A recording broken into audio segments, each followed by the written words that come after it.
So we're 2-1. Lost our first game.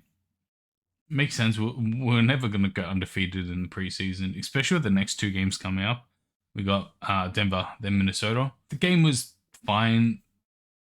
It came down to bringing in the end of the bench at the end of the game anyway. We were down a lot at the start of the first quarter. Got a few stops, hit a few threes. Didn't shoot well at all. Like as a team, I think we only shot like I would have been close to 30% from three. We shot 26.8%, 11 for 41. You're never going to win any game shooting that percentage unless your opponent is shooting just as bad, which it's very unlikely in the NBA that you'll get two teams playing bad offensively. Vooch might be done. Like I want him to play well. I want us to push for like a 6 seed, or even I'd be happy with a play in this year, and we need Vooch to be playing well. Because if our center sits at the 3-point line and isn't a threat, that just lets their center roam defensively. Again, Buzalis looks amazing. There was one like in the first quarter, he was very close to getting a chase down block. I can see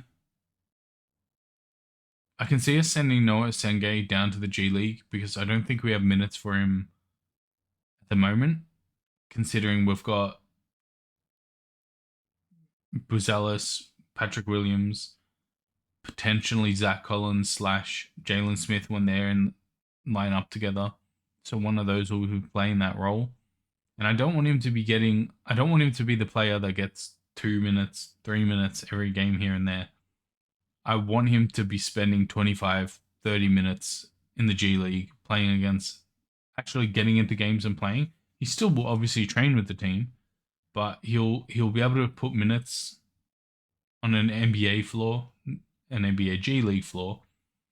But he needs to be playing. He's only 18. I'm sure he would also say he would rather be playing 25 minutes than potentially be playing every second game and only be 3-4 minutes on the court here and there. If he develops well enough, you bring him back at the end of the season. Unlike last season with Buzalis, where he played 80 games, I can see we needed that. We needed somebody in that role last year. We're not looking desperately for someone to play the 4 this year because we had injuries to Patrick Williams last year. Yeah, with Patrick Williams being out a little bit last year, we needed somebody to fill that role. And now we don't really need that unless I don't think it will happen unless both of them go down. We've got 2 games left in the preseason.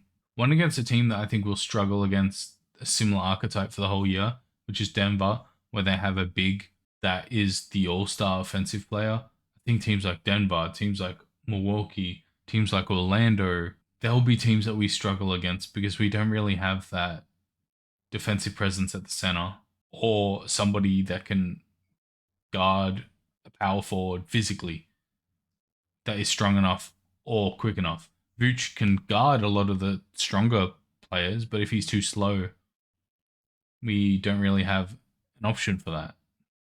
Someone like Giannis might be our worst matchup of the year in terms of a player.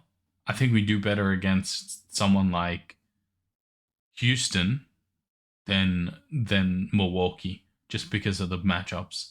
Now Miles Turner does play that similar role to Vooch, where they just like to sit at the 3-point line. So Vooch does have an easier time on defense, but we don't have someone to guard Giannis. Anyways, next game, Denver in 2 days. They've just played tonight. Jokic played 20 minutes in their game. I assume he does it again. Pretty much the way the preseason works is you play your team, you play all your players into the last 6 minutes of the game, and then it's your end of bench guys that will not get time throughout the season. Whether they get moved to the G League, they just stay there just in case of injuries, whatever the case may be. And yeah, 2-1, Chicago. I'll see you all in the reaction to the Denver-Chicago game. I've been Dogmatic, I'm out.